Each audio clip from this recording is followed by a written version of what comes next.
মুকুল ভাই, বল। আপনাদের বাসায় চাচা চাচি আর আমাদের বাসায় মা, তাদের সাথে কথা বলে তো কোনো লাভ নেই। তাদের অনেক ইগো। কথা বলে তো প্যাচ ছোটেই না, উল্টা আরো প্যাচ লাগে। কি বলতে চাস সেটা বল। আপনার সাথে তো কথা বলাও মুশকিল, ধূপধাপ করে খেপে যান। মাথার তার মনে একটাও ঠিক নেই, সব ছেঁড়া। তোর মাথা ঠিক আছে? তোর মাথার তারা তো ছিঁড়া। আপনার মতো না। কি বলবি সেটা বল। তেমন কিছু না, একটা প্রস্তাব দিতাম আর কি। কি প্রস্তাব? আপনি তো বড় ভাই, আপনি যদি জুথিকে আমাদের বাসায় দিয়ে আসতেন, তাহলে আমি বুলবুলি আপাকে আপনার সাথে দিয়ে দিতাম।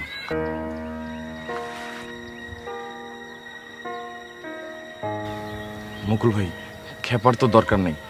আপনি আপনি রাজি না থাকলে বলেন। আপনি রাজি? ভাই ভাই শোনেন, আমার একটা কথা শোনেন। তোর কথা কি শুনবো?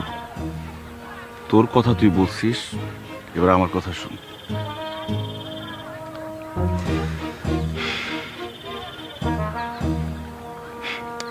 আমি রাজি বেটা।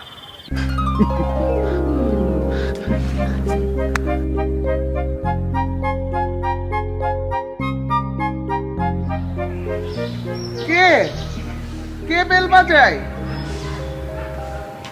চাচি, ওরে শয়তান ছেলে, এখনো চাচি বলে ডাকবি?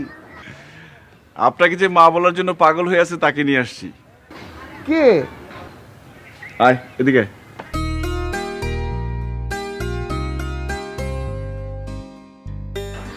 ও মা জুতি, আমার জান পাখি, আমার জান পাখি আসছে রে।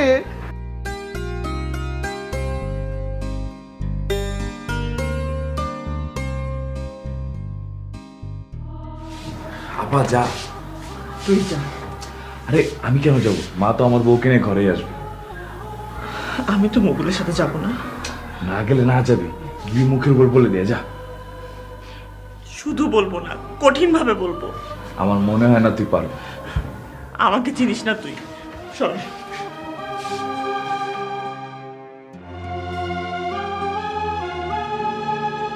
আয় মা, আয় আয়, ঘরে আয়।